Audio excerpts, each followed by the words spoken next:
வணக்கம். தமிழ்நாடு மின்சார வாரியத்தில் பணிபுரிகின்ற பொறியாளர்கள், அலுவலர்கள், ஊழியர்களுக்கான 13வது ஊதிய உயர்வு ஒப்பந்தம் கடந்த 14/3/2026 அன்று கையெழுத்தானது. இந்த ஊதிய உயர்வு ஒப்பந்தத்தில் முதல் நிலை, இரண்டாம் நிலை பணியாளர்களாக இருக்கக்கூடிய பொறியாளர், அலுவலர்களுக்கான ஊதிய உயர்வு என்பது இந்த முறை மறுக்கப்பட்டதை மிகப்பெரிய அநீதியாக மின் ஊழியர் மத்திய அமைப்பு கருதுகிறது. ஏனெனில் 24 மணி நேரமும் வேலை செய்யக்கூடிய பொறியாளர்கள், அலுவலர்கள், ஊழியர்கள் அனைவருக்குமான ஊதிய உயர்வு ஒப்பந்தம் வேண்டும் என்பதுதான் மின் ஊழியர் மத்திய அமைப்பினுடைய பிரதானமான கோரிக்கையாக இருந்து வருகிறது. கடந்த 12 ஊதிய உயர்வு ஒப்பந்தங்களில் இல்லாத மாற்றத்தை 12வது ஊதிய உயர்வு ஒப்பந்தம், அதாவது 16/5/2023 அன்று ஒரு ஊதிய உயர்வு முத்தரப்பு ஒப்பந்தம் என்பது ஏற்பட்டது. அந்த முத்தரப்பு ஒப்பந்தத்தில் அடுத்த முறை மின்சார வாரியத்தில் பணிபுரியக்கூடிய முதல் நிலை, இரண்டாம் நிலை பொறியாளர், அலுவலர்களுக்கு ஊதிய உயர்வு இல்லை என்று நிர்வாகமும் ஊதிய உயர்வு குழுவும் பேச்சுவார்த்தை அளித்தது அந்த ஒப்பந்தத்தில் இருந்தது. அப்பொழுது மின் ஊழியர் மத்திய அமைப்பு முதல்நிலை பணியாளர் முதல் கடைநிலை பணியாளர் வரை அனைவருக்குமான ஊதிய உயர்வாக இது அமைய வேண்டும் என்று அப்பொழுது அந்த ஊதிய உயர்வு ஒப்பந்தத்தில் வலியுறுத்தி பேசியதோடு மட்டுமல்ல, அந்த ஊதிய உயர்வு ஒப்பந்தத்தில் கையொப்பமிடவில்லை. ஏனெனில் கையொப்பமிட்டால் அடுத்த முறை ஊதிய உயர்வு ஒப்பந்தம் ஏற்படும் பொழுது முதல் நிலை, இரண்டாம் நிலை அலுவலர்களுக்கு, பொறியாளர்களுக்கு ஊதிய உயர்வு இல்லாமல் போய்விடும் என்ற அச்சத்தின் காரணமாக எதிர்ப்பு தெரிவித்தது முதலில் மின் ஊழியர் மத்திய அமைப்பு என்பதை இருக்கக்கூடிய பொறியாளர்கள், அலுவலர்கள் அனைவருக்கும் நாங்கள் இதை தெரிவிக்க விரும்புகிறோம். ஏனெனில் கடந்த ஊதிய உயர்வு ஒப்பந்தத்தில் இதை சேர்க்கும் பொழுது, இந்த ஒப்பந்த சரத்துக்களை சேர்க்கும் பொழுது மின்சார வாரியத்தில் இருந்த பெரும்பான்மையான தொழிற்சங்கங்கள் அந்த ஊதிய உயர்வு ஒப்பந்தத்தில் கையொப்பமிட்டன. கையொப்பமிடும் பொழுது பெரும்பான்மையான தொழிற்சங்கங்களிடம் மின் ஊழியர் மத்திய அமைப்பு தொடர்ந்து வலியுறுத்தி, தயவு செய்து இந்த ஒப்பந்தத்தில் கையொப்பமிடாதீர்கள், ஏனெனில் மிகப்பெரிய அநீதி இழைக்கப்பட்டிருக்கிறது.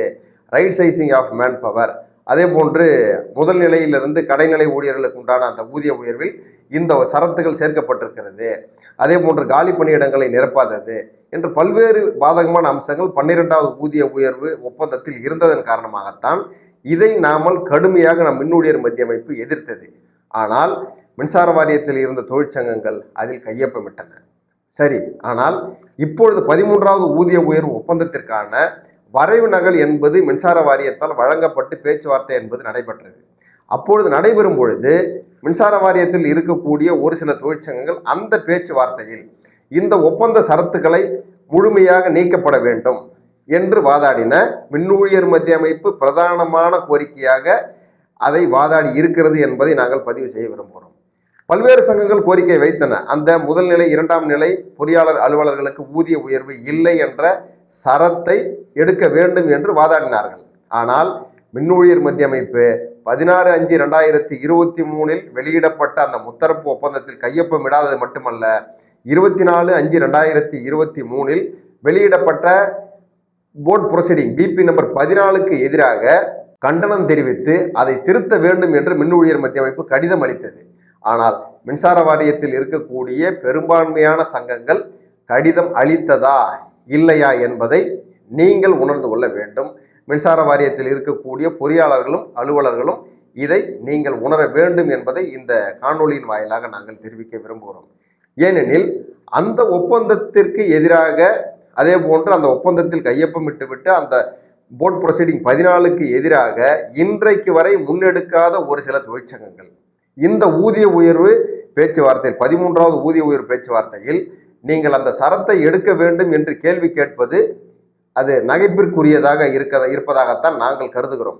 அதோடு மட்டுமல்ல, முதல் நிலை, இரண்டாம் நிலை பணியாளர்களுக்கு, அலுவலர்களுக்கு ஊதிய உயர்வு வழங்கவில்லை என்றால் யாருக்கும் வழங்கக்கூடாது, எந்த தொழிற்சங்கமும் இதில் கையொப்பமிட மாட்டார்கள் என்று அங்கேயே ஒரு சில தொழிற்சங்கங்கள் தெரிவித்தன.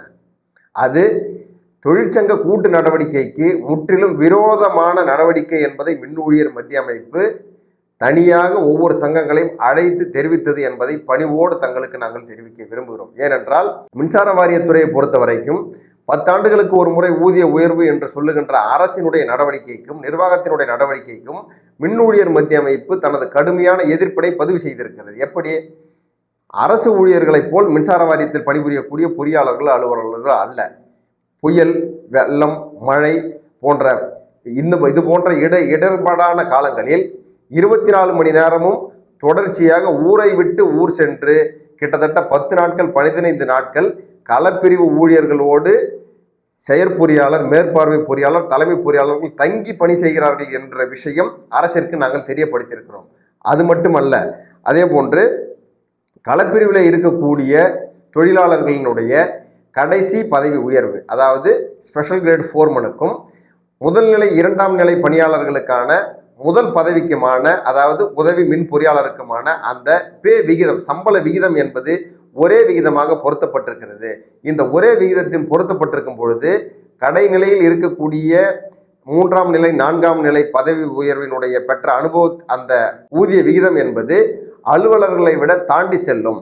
அதனால் பே அனாமலி கிளைம் பண்ண வேண்டிய சூழல் ஏற்படும் என்ற விஷயத்தை நாம் சொல்லியிருந்தோம். அதில் சர்வீஸ் ரெகுலேஷன் 33 படி நீங்கள் கிளாஸ் 2, கிளாஸ் 3, கிளாஸ் 4லேருந்து நாம் ப்ரமோஷன் வரும் பொழுது கிட்டத்தட்ட 10 பதவிகள் அதில் பதவி உயர்வில் வருவாங்க. அந்த 10 பதவிகளில் கணக்கீட்டு பிரிவு, கணக்கு பிரிவு, நிர்வாக பிரிவு, களப்பிரிவு, ஆடிட்டில், ஸ்டோரில், இது மாதிரி பல பிரிவுகள் இருக்கிறாங்க. இந்த பிரிவுகளிலிருந்து நாம் கிளாஸ் 2 பதவி உயர்வுக்கு வரும் பொழுது இந்த ஊதிய உயர்வுகள் 9% ஊதிய உயர்வுகள் பெறும் பொழுது ஏற்கனவே இருக்கக்கூடிய அந்த முதல் நிலை 2ஆம் நிலை அலுவலர்களுக்கு அவர்களிடமே ஊதிய விகிதம் அதிகமாகும். அப்படி அதிகமாகும் பொழுது ஆட்டோமேட்டிக்காக அவங்க பே அனாமலி கிளைம் பண்ண வேண்டிய சூழல் வரும்.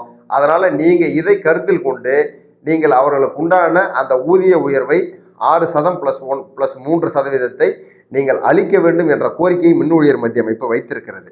அது மட்டுமல்ல, மின்சார சட்டம் 2003 பிரிவு 133 உட்பிரிவு 2 படியும் ஜிஓ 100 பத்தி 6 உட்பிரிவு 13 ஊழியர்கள் பெற்று வரும் பணப்பலன்கள் எந்த விதத்திலும் குறையாது என்று வரையறுக்கப்பட்டிருக்கிறது. ஜிஓ 100க்கு எதிராக மின் ஊழியர் மத்திய அமைப்பு 2011ஆம் ஆண்டு சென்னை உயர்நீதிமன்றத்தில் வழக்கு தொடுத்து அந்த வழக்கினுடைய இடைக்கால தீர்ப்பாக ஊழியர்கள் தற்பொழுது பணிபுரிகின்ற பணியாளர்கள், அலுவலர்கள், பொறியாளர்கள் அனைவருக்கும் எக்காரணத்தை கொண்டும் அவர்களுக்கு உண்டான பெற்று வரக்கூடிய பணப்பலன்கள் குறைக்கப்படக்கூடாது என்று நீதிபதி இடைக்கால உத்தரவை பிறப்பித்திருக்கிறார். அந்த உத்தரவை மேற்கோள் காட்டியும் நிர்வாகத்திடமும் தமிழக அரசிடமும் மின் ஊழியர் மத்திய அமைப்பு கடிதமாக அளித்து தொடர்ச்சியான போராட்ட இயக்கங்களை நாம் நடத்தி வருகிறோம். அதே போன்று கடைநிலையில் இருக்கக்கூடிய கேங்மன்களுக்கு கள உதவியாளராக பதவி மாற்றம், இந்த 2 கோரிக்கையை வைத்து 13ஆம் தேதி தமிழகம் முழுவதும் அனைத்து மேற்பார்வை பொறியாளர் அலுவலகம் முன்பாக மிகப்பெரிய போராட்டத்துக்கு நாம் செல்லலாம் என்று மின்வாரிய தொழிற்சங்க கூட்டு நடவடிக்கை குழுவில் உள்ள எல்லா சங்கங்களிடம் நாம் கோரிக்கை வைத்தோம். ஆனால் அதில் இருக்கக்கூடிய பிரதானமாக கிளாஸ் 1, கிளாஸ் 2ல் அங்கம் வகிக்கக்கூடிய சங்கங்கள், நாங்கள் உங்களுடைய கோரிக்கைகளுக்காக களத்திலே நிற்க மாட்டோம், நீங்கள் வேண்டுமானால் எங்களுடைய கோரிக்கைக்கு வாருங்கள், ஒற்றை கோரிக்கை கிளாஸ் 1, கிளாஸ் 2க்கு ஊதிய உயர்வு மட்டுமென்றால் நாங்கள் உங்களுடைய போராட்டத்தோடு வருவோம், நீங்கள் எங்களுக்கு கடைசி வரை எங்களுக்கு நீங்கள் ஆதரவு தெரிவிக்க வேண்டுமே தவிர நாங்கள் உங்களுக்கான கோரிக்கைக்கு ஆதரவு தெரிவிக்க மாட்டோம் என்று 13ஆம் தேதி அன்று காலை பொறியாளர், அலுவலர், அதிகாரிகள் உள்ளிட்ட இருக்கக்கூடிய பெரும்பான்மையான சங்கங்கள் இந்த வார்த்தையை தெரிவித்தன. மின்சார வாரியத்தில் பணிபுரியக்கூடிய அந்த பொறியாளர்களுக்கான ஊதிய உயர்வு ஒப்பந்தம் 13ஆம் தேதி இறுதி வரைவு நகல் கொடுக்கும் பொழுது நாங்கள் மேற்கண்ட கோரிக்கைகளை வலியுறுத்தும் பொழுது ஒரு சில சங்கங்களினுடைய தவறான நடவடிக்கையின் காரணமாக நாம் அன்றைக்கு தமிழகம் முழுவதும் நடைபெற இருந்த அந்த ஆர்ப்பாட்டம் என்பது தள்ளி போனது. ஆனால் 2 நாட்கள் 14ஆம் தேதி 15ஆம் தேதிக்குள்ளாக தமிழ்நாடு சட்டமன்ற தேர்தலுக்கு உண்டான தேர்தல் அறிவிப்பை தேர்தல் ஆணையம் ஒரு பக்கம் அறிவிக்க இருக்கிறது. அன்று மாலைக்குள்ளாக நாம் ஒப்பந்தத்தை நிறைவேற்ற வேண்டும். அப்படி நிறைவேற்றவில்லை என்றால் கண்டிப்பாக தமிழ்நாடு மின்சார வாரியத்தில் பணிபுரியக்கூடிய 75,000 பணியாளர்களுக்கு ஊதிய உயர்வு என்பது மிகப்பெரிய கேள்விக்குரிய ஆகும் என்ற சூழலை கருத்தில் கொண்டு மின்சார வாரியத்தில் இருக்கக்கூடிய நிர்வாகம், அரசு உடனடியாக இந்த ஒப்பந்தத்தை நிறைவேற்ற வேண்டும் என்று அழுத்தத்தை மின் ஊழியர் மத்திய அமைப்பு வலியுறுத்தி கொடுத்தது என்பதைத்தான் நாங்கள் இங்கு சொல்ல விரும்புகிறோம். ஏனென்றால் இந்த ஒப்பந்தத்தில் போடுவதன் மூலமாகத்தான் கிளாஸ் 3, கிளாஸ் 4க்கு உண்டான ஊதிய உயர்வு ஒப்பந்தம் கையெழுத்து ஆனால்தான் முதல் நிலை 2ஆம் நிலை கிளாஸ் 1, கிளாஸ் 2 ஆபீசர்ஸுங்களுக்கு உண்டான வேஜ் ரிவிஷனை வழங்க முடியும் என்பது தொடர்ச்சியாக வருகின்ற 12 ஒப்பந்தங்களில் ஏற்பட்டிருக்கக்கூடிய அனுபவம். அந்த அனுபவத்தை தான் நாம் கருத்தில் கொண்டு இந்த ஊதிய உயர்வு ஒப்பந்தத்தை நாம் நிறைவேற்றுவதற்குண்டான நடவடிக்கை மேற்கொண்டோம். அதே போன்று இந்த ஊதிய உயர்வு ஒப்பந்தத்தில் ஒரு சிறு முன்னேற்றம் அரசு, அதாவது நம்முடைய அதிகாரிகளுக்கு ஏற்பட்டிருக்கிறது. அந்த முன்னேற்றம் கூட இன்னும் போதவில்லை என்பதுதான் மின் ஊழியர் மத்திய அமைப்பினுடைய ஆணித்தரமான கருத்து. அரசினுடைய கொள்கை, மின்சார வாரிய நிர்வாகத்தினுடைய கொள்கை, இந்த கொள்கை முடிவினால் சற்று பின்னடைவு ஏற்பட்டிருக்கிறதே தவிர மின்சார வாரியத்தில் இருக்கக்கூடிய அனைத்து தொழிற்சங்கங்களுக்கும் நாங்கள் மின் ஊழியர் மத்திய அமைப்பு சார்பாக வேண்டுகோளாக வைப்பது, இந்த துறையை பொதுத்துறையாக பாதுகாக்க வேண்டும். இது பொருளாதார கோரிக்கை மட்டுமல்ல.